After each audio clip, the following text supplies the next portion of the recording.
Amol vice. माझा प्रश्न असा आहे की नामस्मरणाने ज्ञान प्राप्त होतं का? नाही, नामामुळे मनाची एकाग्रता होईल, शांती लाभेल. कुणाचं नामस्मरण करता? भगवानांचे, कृष्ण भगवान. हां, पण ओळखलायत का भगवंतांचं खरं स्वरूप काय आहे? आणि नामस्मरणाने थोडा फायदा नक्की होईल. एकाग्रता वाढेल, शांती लाभेल, पुण्य, चांगल्या सच्च्या एकाग्रतेमुळे पुण्यही मिळेल. पण पण ज्ञानाची प्राप्ती नाही होऊ शकणार. ज्ञान तर आत्मज्ञानी भेटले आणि सेल्फ रिअलायझेशन झालं तरच ज्ञानाची प्राप्ती झाली असं म्हटलं जाईल. खूप साऱ्या सत्संगात असं सांगितलं जातं की नामस्मरणामुळे संसारात तर हां, म्हणजे कारण तसं नाही सांगितलं तर बघा आजकाल एवढी घसरण झाली आहे की लोक अगदी मोहात बुडलेत. तुम्ही ऑफिसमध्ये बघा, ट्रेनमध्ये बघा, कुणी भगवंतांचं नाव घेतात का सांगा? नाही, नाही घेत. ती ॲक्ट्रेस कशी आहे, तो ॲक्टर कसा आहे, नेता, अभिनेता त्यांच्याविषयीच बोलणं चालू. आणि दुसरे पैसे कसे वाढवायचे, कसा भ्रष्टाचार, हे लोक वाईट आहेत, ते चांगले आहेत. सगळा दिवस संसारातल्या रागद्वेषातच बुडलेले आहेत. भगवंतांचं नाव घेतलं तर मग देऊळ दिसेल, पुढे मजा, पुढे पूजा होईल त्याची. म्हणजे भगवंतांचं नाव घ्यायचं सुचतच नाही त्यांना, काही भानच नाही आहे. म्हणून सांगितलंय नामस्मरण. नामस्मरण म्हणजे काय, 25% भक्ती झाली. नंतर फोटो समोर ठेवला तर 25 अधिक 25 50% भक्ती झाली, नामस्मरण. आणि प्रत्यक्ष कृष्ण भगवान भेटले तरी 75% होईल द्रव्य भक्ती. पण आत्म्याच्या जेव्हा स्वरूपाचा अनुभव येईल तेव्हा तो आत्मा तोच कृष्ण आहे, ते अनुभवास आलं तर 100% खरी भक्ती झाली असं म्हटलं जाईल. आणि त्याच प्रत्यक्ष भक्तीने मोक्ष होतो. बघा, 3 प्रकारची भक्ती. प्रत्यक्ष भक्ती म्हणवली जाते, संसाराचं पुण्य लाभेल. नीलम फतनानी, जय बोला. सच्चिदानंद. मी आपल्याला 1.5 वर्षापासून टीव्हीवर बघत आली. हं, आता मी सांगू नाही शकत की मी किती खुश आहे तुम्हाला बघून प्रत्यक्षात. चांगलं आहे. आपण कायम म्हणताना की आत्मा ज्ञान स्वरूप आहे, हं, प्रकाशमान आहे. हं. मग त्यात ध्वनी पण असतो का, की त्यातून नाही, आवाज नाही, सुद्धा नाही. येतो का? आवाज तर म्हणजे नाही का, ह्या ग्लासला, ग्लास असेल काचेचा, असं त्याला जमिनीवर आपटलं काहीतरी आवाज येतो की नाही? हां, तो येतो. आवाज जडतत्वाचा गुण आहे. ढग सुद्धा एकमेकांवर आपटले की आवाज येतो. 2 हात आपटले तरी आवाज येतो. म्हणजे हा जडतत्वाचा गुण आहे आवाज. अवस्था आहे जडतत्वाची. पण आत्मा ज्ञानस्वरूप आहे, प्रकाश स्वरूप आहे. जाणणारा, बघणारा, त्याच्याशिवाय त्याचं कोणतंही वेगळं स्वरूप नाही. त्याचं फळ म्हणून आनंद मिळतो. पण आता आपण जे म्हटलं की मान वाटतो, मग हं. मान लागतो, मग काय आपण खुश नाही व्हायचं का? हं? म्हणजे खुश नाही आनंद राहायचं मानायला का? हरकत नाही. खुशी मानाचा आनंद. हां, मानामुळे मान. खुश व्हायचं असेल तर तयारी ठेवायची, अपमानाचं रिपेमेंट मिळणार. कारण इथे जेवढा आनंद आपण संसारात घेतो, साऱ्याच्या मोबदल्यात दुःख आहे. कारण हे रिलेटिव्ह आहे. कोणाकडूनही लोन घेतलं तरी पेमेंट करावंच लागेल. अगदी आपण घरातूनही घेतलं तरी आत्म्या अनंत सुखाचं धाम आहे आत्मा. पण स्वतःच्या आत्म्याचं आपण स्वतः सुख घेतो तर रिपेमेंट त्याचं येत नाही कधी. बाकी शरीराकडून घेतलं जाईल, एखाद्या व्यक्तीकडून सुख घेतलं किंवा एखाद्या चीजवस्तूतून घेतलं सुख तर आपल्याला त्याच्या बदल्यात दुःख मिळेल. येणारच दुःख भोगावं लागेल बघा त्यातून. ठीक आहे. समजतंय आता तुम्हाला? आणि मी ना गुरु केलेले आहेत आधीपासून, हं. पण मला आपलंच खूप जास्त आवडतं. म्हणून मला हं. ज्ञान घ्यायचे आहे. हो, घेऊ शकता. गुरुसुद्धा असू द्या, हरकत नाही. आणि आत्म्याचं ज्ञान, आत्म्याचा गुरु आहे की नाही? काय नाव आहे तुमचं? नीलम. हां, मग नीलमचे गुरु असणार. होय. ते नीलमचे तसे राहू द्या, पण आत्म्याविषयीचे गुरु नसावेत. आत्म्याची ओळखच कुठे झाली? त्याची प्राप्ती करतोय. इथे गुरु बनत नाही आम्ही, आपल्याला शिष्यही बनवत नाही. आम्ही आत्म्यात राहतो, तुम्हालाही आत्म्यात बसवतो. मग कोण कुणाचा गुरु, कोण कुणाचा शिष्य? होय. ठीक आहे. जय सच्चिदानंद. हां, बोला. बोला अलका, जय सच्चिदानंद. बोला. माझा प्रश्न असा आहे की जर प्रतिक्रमण करायचं असेल तर मम्मी पप्पांचे नाव घेऊन करायचे का मम्मी पप्पा नाही, म्हणून वेगवेगळं. करायचे? जेवढ्या चुका स्वतः केल्या त्या बघायच्या आणि माझ्या क्रोधाने मम्मीला दुःख पोचलं, म्हणून मम्मीच्या अंतरंगातील शुद्धात्म्याचं स्मरण करा. हे शुद्धात्मा भगवान, क्रोधाने मम्मीला या प्रकारे दुःख दिलं, त्यासाठी मनापासून पश्चाताप करते, मला क्षमा करा, अशी चूक न करण्याची मला शक्ती द्या. म्हणजे मी मम्मी म्हणू ना? मम्मी जे नाव असेल, काय नाव आहे मम्मीचं? कमलादेवी. तर मग कमलादेवींच्या अंतरंगात वसलेल्या शुद्धात्मा भगवानानं, हे शुद्धात्मा भगवान कमलाबेनला अशा प्रकारे दुःख दिलं, ठीक. असं म्हणून प्रतिक्रमण करायचं. दिलीप भाई, सर्व धर्मान परित्यज्य मामेकम शरणम व्रज हा भगवद्गीतेमधला जो श्लोक आहे त्याचा आपले जे दादा भगवान आहे त्यांच्या परिप्रेक्ष्यात कसा भावार्थ लावायचा मोक्षाची प्राप्ती करण्यासाठी. गीतेत जे म्हटलंय की सर्व धर्मांना सोडून माझ्या शरणी या, आत्मधर्माची प्राप्ती करा. मग कोणता धर्म सोडायला हवा? बघा, आपला धर्म कोणता आहे? स्वधर्म कशाला म्हणतात? कृष्ण भगवान आपल्याला काही समजलंय का? काय काय? आत्मज्ञानात राहायचं. आत्मज्ञानात जर राहायचंय तर कोणता धर्म सोडावा लागेल? बाकीचे सारे. कोणते धर्म? जैन धर्म, वैष्णव धर्म, शिव धर्म, मग बाकी सारे. बाकी म्हणजे मुस्लिम धर्म, ख्रिश्चन धर्म. कोणता धर्म सोडणार? का पत्नीचा धर्म, पतीचा धर्म सोडायचा आहे? का वडिलांचा धर्म सोडायचा, मॅनेजरचा धर्म? असं नाहीये. इथे कृष्ण भगवानाने काय सांगितलंय? अर्जुनाला असं सांगितलंय की तू नाही का, तुमच्या कानावर पडलंच असेल ना गोष्टी आपल्या, मग ऐकायचा धर्म कोणाचा आहे? आत्म्याचा आहे का कोणाचा आहे सांगा? ज्ञानेंद्रियांचा. कानांचा आहे. असं पाहायचं. डोळ्याचा धर्म, डोळ्यांना नंबर येतो, आत्म्याला नंबर नाही येत, तरी बोलतो काय मला नंबर आलाय? अरे अहंकार करतो स्वतः.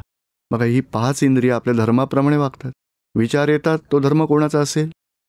ब्रेनचा. ब्रेनचा नाही. हा ब्रेन तर बिचारा कम्प्युटर त्याच्यासारखा आहे, पॅनल बोर्ड. तो काही काम नाही करत.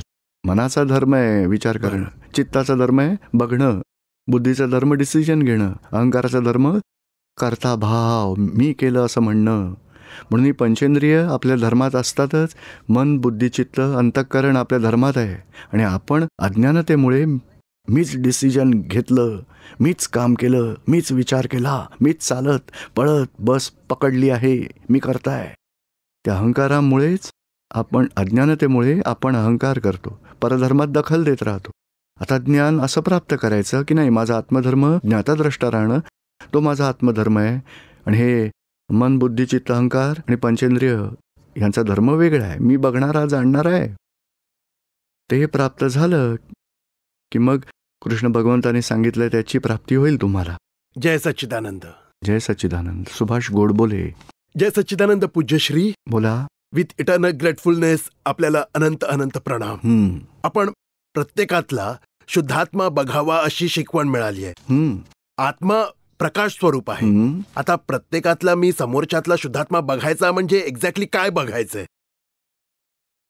तुम्ही ज्ञान घेतलंय? हो, घेतलं. मग हा सुभाष वेगळा आहे आणि आपण शुद्धात्मा, ते समजलं का? पण आता आहारी आहार करतो ते तरी समजलं?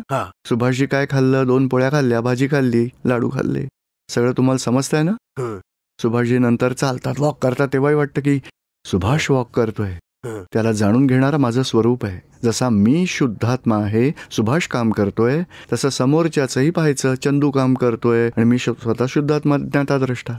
आणि ते हळूहळू समज येईल, तेव्हा एक्झॅक्टनेस तो मग अनुभवास येईल. मग तो एक्झॅक्टनेस महत्वाचा. हे समजून घ्यायचं, जेवढं आपण सुभाषपासून वेगळे राहू शकाल तेवढंच समोरचा तुमच्या फाईल 1 पासून वेगळा आहे असं समजायचं. आणि जास्त समजायचं असेल तर तोही शुद्धात्मा आहे, अनंत ज्ञानी आहे, अनंत दर्शनी, अनंत सुखाचं धाम आहे आणि अनंत शक्तिवान. तोही प्रकृती फाईल 1चा ज्ञाताद्रष्टा आहे. असं हळूहळू आपल्या वागणुकीतून. आणि मग जास्त काही कळत नसेल, अंतरंगात शुद्धात्मा आहे, जसा मी शुद्धात्मा आहे तसा तोही शुद्धात्मा आहे. आणि सुभाष चुकीचा आहे तसा तो चंदूही वेगळा आहे. अशी सुरुवात करा. समजलं का तुम्हाला आता? थँक्यू. बोला. माय नेम इज हला पावडी. What is the role of a silence in religion and what are the benefits of silence? म्हणजे जो सायलेन्स बाळगायचा आहे त्यात फक्त तोंडाने मौन ठेवायचं आहे की आतून अंतरंगातूनही बंद ठेवायला हवं? आता धार्मिक दृष्ट्या तोंडाने बोलून थोडा फायदा होईल. तोंडानं बोलणं बंद केलं तर स्थूल अहंकार थोडा कंट्रोलमध्ये येईल. पण आपण लोक काय करतो, तोंडाने बोलणं बंद करू, पण आज माझं मौन व्रत आहे, उद्या तुला बघून घेईन बघ नक्की. म्हणजे राग येतो की नाही? 3 वाजले, चहा नाही मिळाला, मग खाणा खुणा सुरू, इशारा करणं, त्याला मौन नाही म्हणतायत. मौन म्हणजे वेळेवर जेवण आलं तर खायचं, नाही आलं तर ध्यानात राहायचं, जे भगवंतांचं नाव घेतो ते घ्यायचं. असं मौनात ठेवायला हवं. आतून मौन धारणा. खरं तर पुढचं मौन कसं असावं, तर क्रोध, मान, माया, लोभ येऊ द्यायचे नाहीत आणि आत्म्यातच राहायचं. तेच अंतिम मौन आहे. आत्मज्ञानात मुनीपणा. आता मुनी कोणाला म्हणतात, तर जो मौन धारण करेल. आता मौन कशाला म्हणणार, तर आत्मज्ञानात राहून जेवढं वाणीनं बोललं जाईल तेव्हा भगवान त्याला मौन म्हणतील. म्हणजे हा स्वतः बोलत नाही, हा टेप रेकॉर्डर बोलतोय, तो स्वतः मौनात आहे. ते खरं मौन. त्या मौनाने मोक्षास मदत होईल. टेप रेकॉर्डर काय बोलतोय त्याला जाणणारा, बघणारा, ते स्वतःचं खरं मौन म्हणता येईल, पण हे मौन मोक्षास होईल. आणि स्थूल मौन जे म्हणतात ना, की आज माझं मौन आहे, मी एक अक्षरही बोलणार नाही, त्यातून थोडं पुण्य लाभेल आणि थोडा अहंकार थोडा डाऊन होईल. बाकी मोक्षात त्या स्थूल मौनाची खूप मदत होत नाही, आत्मज्ञानाच्या मौनाची खूप मदत होते. समजलं आता? सुनील जैन. जय सच्चिदानंद. बोला. माझा प्रश्न असा आहे की काही आजार असे असतात की त्यात सारे रिपोर्ट्स नॉर्मल येतात, शिवाय डॉक्टरांना सुद्धा कळत नाही की हा आजार कसा काय झालाय. तर हे कोणत्या कर्माचं फळ आहे आणि ह्यातून कशी सुटका मिळवायची?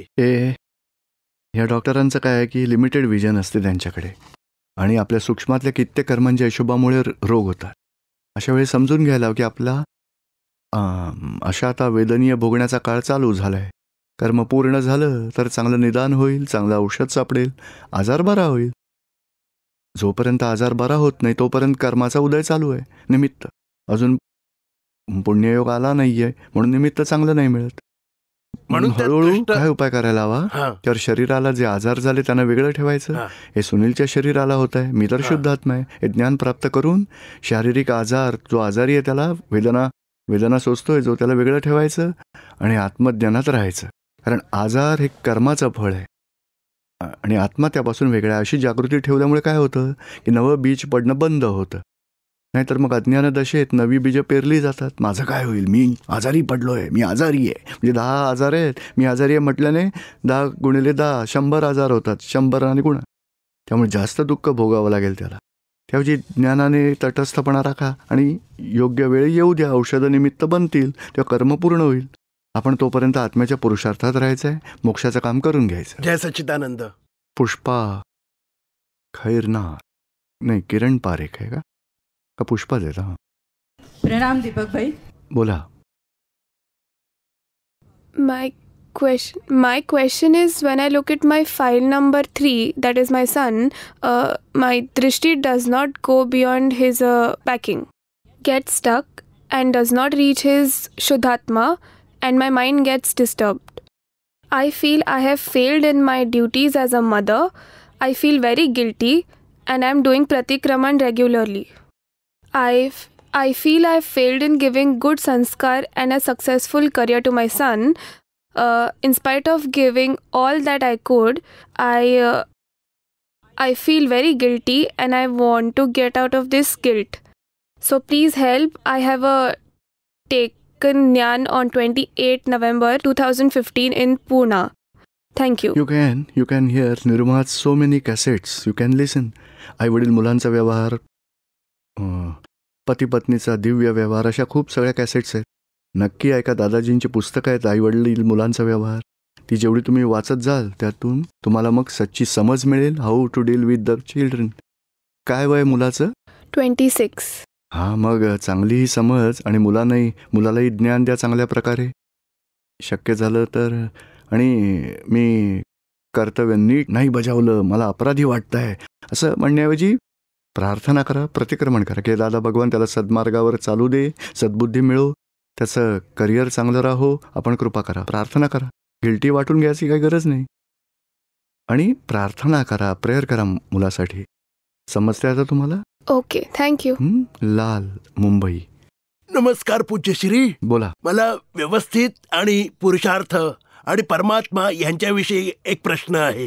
जर सर्व काही व्यवस्थित आहे तर मग पुरुषार्थाचा काय रोल आहे आणि प्रत्येक व्यक्तीसाठी कसं व्यवस्थित ठरतं, कोण त्याचं सेटिंग करतं आणि त्यामागे जर परमात्मा असेल तर माझ्या मते परमात्मा आणि व्यवस्थित एकच असेल. म्हणून कृपा करून माझे कन्फ्युजन दूर करावं. हा, तुम्ही ज्ञान घेतलंय? हो. मग ज्ञानानंतर व्यवस्थित शक्तीचा उपयोग करू शकता. ज्ञानाआधी व्यवस्थितचा मुद्दाच नसतो, तेव्हा प्रारब्ध आणि पुरुषार्थ येतो. बरोबर आहे. तो भ्रांतीत असतो तरी भ्रांतीचा पुरुषार्थही आहे, आणि भ्रांतीत राहून प्रारब्धाला कसं वेगळं ठेवायचं, पुरुषार्थ कसा करायचा, ती वेगळीच गोष्ट आहे. पण ज्ञानानंतर काय होतं? काय नाव आहे तुमचं? लाल. हा, तर लालभाई, लालजी जे आहेत ते व्यवस्थितच्या अधीन आहेत. पण लालजी काय करतात? त्यांना बघणं, जाणणं, तो आत्म्याचा पुरुषार्थ आहे, जागृतीचा, ज्ञानाचा पुरुषार्थ. आणि त्या लालजींना व्यवस्थितच्या अधीन राहून जे काही संयोग मिळतील, कार्य करत राहतील, त्यांना जाणणं, बघणं, तेवढाच आत्म्याचा पुरुषार्थ आहे. आणि त्या पुरुषार्थाने लालजींचं जे डिस्चार्ज कर्म आहे ते पूर्ण होईल. शिवाय ज्ञाताद्रष्टा राहिल्यामुळे नवी कर्म बनणार नाहीत. त्यामुळे हळूहळू मोक्ष होईल तुमचा. कारण जी अज्ञानता, आत्म्याची अज्ञानता आहे, त्यामुळे मी केलं मानायचा. जे काही मनात वाईट विचार यायचे किंवा चांगले विचार यायचे, जे अज्ञानदशेत काय व्हायचं? मी किती चांगला त्याचा विचार करतो, म्हणजे मी केलं मानायचा. त्यामुळे बीजं पेरली जायची. अवस्थेत तन्मयाकार झाल्यामुळे अवस्थाबद्ध म्हटलं जातं, त्याला कॉजेस म्हटलं जातं. आणि कॉजेस म्हणजे चार्ज. मग पुढच्या जन्मात सगळे संयोग जुळून डिस्चार्ज होईल. तो डिस्चार्ज व्यवस्थितच्या अधीन आहे. जर मुगाचा दाणा आपण पेरला जमिनीत, तर जमीन आहे, प्रकाश आहे, पाणी आहे, खत आहे, सगळं मिळून ते उगवेल. आपल्या कर्तेपणाने नाही उगवत ते, आपण तर टाकून दिलं तेवढाच आपला पार्ट. बाकी उगवण्याचं काम दुसऱ्या शक्तीचं आहे, त्याला व्यवस्थित शक्ती म्हटलं जातं. सारे संयोग जुळून कार्य होतं. आता परमात्म्याचा रोल काय आहे? परमात्मा स्वयंभू आहे. ज्ञाताद्रष्टा स्वतःच आत्मा, तोच परमात्मा आहे. आणि परमात्म्याच्या अज्ञानतेमुळेच अहंकार उभा ठाकलाय, आणि अहंकारामुळे कर्तेपणा आलाय. कर्तापणामुळे कर्म बांधतात. कर्माचं फळ देणारी शक्ती, कर्मफळदाता, ती व्यवस्थित शक्ती आहे. आणि परमात्मा तर स्वतः भगवान, आणि व्यवस्थित शक्ती तर मेकॅनिकल आहे, कर्मफळ देऊन समाप्त होईल. आपण स्वतः कर्म नाही बांधली तर व्यवस्थित शक्ती कर्माचं फळ देणारच नाही. म्हणून आपल्याला मुक्ती मिळेल. बस एवढी गोष्ट समजून घ्यायची गरज आहे. जर सगळं काही व्यवस्थितच्या अधीन आहे तर पुरुषार्थाचा काय रोल आहे? पुरुषार्थाचा रोल हाच आहे की ज्ञाताद्रष्टा राहणं, तोच आत्म्याच्या पुरुषार्थाचा रोल आहे. लालजी काय करतात ते बघा. विचारांचं काय आलंय, वाणी काय बाहेर पडली आहे, क्रिया कोणती झाली देहाची, बुद्धी काय सांगतेय, चित्त कुठे भटकतंय, अहंकाराला काय सहन करावं लागतंय, सगळं काही बघणं, जाणणं, तोच शुद्ध पुरुषार्थ आहे. आता भ्रांतीचा पुरुषार्थ म्हणजे काय? वाईट भावनेतून चांगले भाव करणं, तो भ्रांतीचा पुरुषार्थ. आणि सहज स्वभाव भावनेत राहणं, तो आत्म्याचा पुरुषार्थ. ज्ञाताद्रष्टा देह आपल्या शक्तीनुसार नाही चालत, तो डिस्चार्ज शक्तीनुसार चालतो. देह नाही, मन, बुद्धी, चित्त, अहंकार, वाणी, वर्तन सगळं डिस्चार्ज शक्तीने चालतात. आपण म्हणतो की मी केलं, त्यामुळे कर्ताभावामुळे पुढच्या जन्मातील कर्म बांधतात. बघा, माइंड, स्पीच अँड बॉडी, ती बॅटरीज आहेत, त्या डिस्चार्ज होतात. डिस्चार्जला मी केलं मानण्यामुळे नेक्स्ट लाईफमधल्या 3 बॅटरीज चार्ज होतात. त्या चार्ज होणं बंद करून टाकलं. आता डिस्चार्ज तर व्यवस्थित शक्तीमुळे सायंटिफिक सर्कमस्टेन्शियल एव्हिडन्सच्या आधारे डिस्चार्ज होतच राहील. तसा एखादा सेल असतो ना, नाही का, रिचार्जिंग सेल असतो की नाही, तो आपण रात्रभर पॉवर चार्जिंगला लावला, नंतर एखाद्या बावलीत घातला 3ही सेल्स, मग डॉल चालेल. आय एम हंग्री, तिला टच करा, ती बोल आय एम स्लीपी, डान्स करेल, टॉक करेल, वॉक करेल, आणि पॉवर संपले की काय होईल? डॉल खाली पडेल. म्हणजे या पॉवरच्या आधारे डॉल चालत राहते. तसा हा लालजी आहे ना, पॉवरच्या आधारेच चाललाय. आपला कर्तेपणा काही नाही त्यात. बघा, आपली इच्छा नसताना सुद्धा वाईट विचार येतात की नाही मनात? नाही. कधी इच्छा नसताना काहीतरी बोललं जातं की नाही? नाही. कधी आजार शरीराला होतात की नाही? चष्मा लागतो, ते तुम्ही थांबवू शकता का? कारण सगळं परसत्तेत आहे. किती आपल्या हातात काहीच नाही आहे. आपण फक्त अहंकार करतो आणि अहंकाराने पुढच्या जन्मातले हिशोब बांधतो. आता अहंकार न केल्याने, ज्ञानात राहिल्याने तरी डिस्चार्ज कर्म तर भोगावे लागतीलच. इच्छा नसली तरी भोगावे लागतात की नाही? नोकरी करता का? नाही, आता रिटायर्ड झालात. पण बघा, आधी नोकरी करावी लागली होती, आता सोडून द्यावी लागली की नाही? हां, असं करावं लागतं. तो सगळा संसार व्यवहार लालजींच्या व्यवस्थेच्या अधीन आहे. बघा, जेवण तर आपण जेवतो, पचवण्याचं काम कोण करतं? तुम्ही तर झोपून गेलात. आत गेलं कोण? कोणी काम केलं हे? रात्रभर श्वास कोण घेतं? आपण काय केलं? पण अज्ञानतेने असं मानतो की मीच खाल्लं, मीच पचवलं, मी असा फक्त अहंकार करतो. आता ज्ञानात राहायचं आणि लालजींचा हिशोब व्यवस्थित शक्ती पूर्ण करेल. धन्यवाद. हा, जय सच्चिदानंद. संजाली. मी 10 महिन्यापूर्वी माझ्या मुलीला गमावलं. आता तिच्याशिवाय जगणे माझ्यासाठी खूप कठीण झाले. तर मी आता ह्या दुःखातून कशी बाहेर पडू? ज्ञान घेतलंय का? ज्ञान घेतलंय तुम्ही? नाही हा, मग घेतलं. उद्या परवा ज्ञान घ्या आणि जरा सत्संगात येत राहा. कुठे राहता? घाटकोपरमध्ये हा, मग सत्संगाच्या टचमध्ये राहा. मग सच्ची समज तुम्हाला प्राप्त होईल की शरीर तर मुलीचं इथे दिसतं आपल्याला, पण आतून निघून कोण गेलंय? ते आत्मतत्व निघून गेलंय. आणि तुम्ही व्यवहारात म्हटलं जातं की मी संजली आहे, यांची आई आहे, पण आत्म्याची कोणी आई नसतंच, आत्म्याला कोणी मुलगी नाही. ती आत्मदृष्टी जेव्हा मिळते तेव्हा आपल्याला हे समजतं की एवढाच आपला हिशोब होता, पूर्ण झाला. तो आत्मा पुढे मोक्षमार्गावरून पुढे गेलाय. जसं आपण मुंबईहून अहमदाबादला जातो तेव्हा कोणी पालघरला उतरतं, कोणी वापीला उतरतं, होतं की नाही असं? कोणी अहमदाबादपर्यंत आपल्यासोबत असणारही नाही. कोणी सुरतला बसेल, भरूचला उतरून जाईल. एखादा सुरतला बसेल, वलसाडला उतरेल किंवा बडोद्यालाही उतरेल. तो हे सगळं प्रवाशांसारखे आहेत ट्रेनमधल्या. कर्माचा भाग आपण भ्रांतीने मानतो की माझी मुलगी, माझा पती, माझा मुलगा, माझा हा, माझा तो. हिशोब पूर्ण झाला न विचारता निघून जातो माणूस. कारण हिशोब आहे तो, रागद्वेषाचा हिशोब आपणच नाही केला तर आपल्याला कोणी बायको नाही भेटणार, मुलगी नाही होणार. आणि हे भाऊसाहेब तर म्हणाले ना, तसा रागद्वेषाचा हिशोब असेल तर पत्नी मिळेल आणि मुलगी सुद्धा होईल. पण हिशोबच जर नसेल तर कोणी एखादा म्हणतो 50-56 वर्षांचा झालो, मला कोणी लग्नासाठी होकारच देत नाही. कारण हिशोबीच जग आहे रागद्वेषाचं. म्हणून हिशोब करायचा आहे पूर्ण. आपण या ज्ञानात राहिलो तर ही जागृती मिळेल. आता तुम्ही तुमच्याकडून काय करा, तर मुलीच्या शुद्धात्म्याला प्रार्थना करा. जिथे असेल तिथे आत्म्याचं ज्ञान लाभो, मोक्षमार्गावर पुढे जाओ, सिमंदर स्वामींचं शरण प्राप्त हो, मोक्षगतीच जाओ. प्रार्थना नक्कीच पोचेल आणि आतून शांतीही लाभेल तुम्हाला. समजलं का आता तुम्हाला? हां, थँक्यू. हां, सत्संगात येत राहा 3 दिवस. हां, तुम्हाला पुढची लिंकही मिळेल. हां, येईन मी.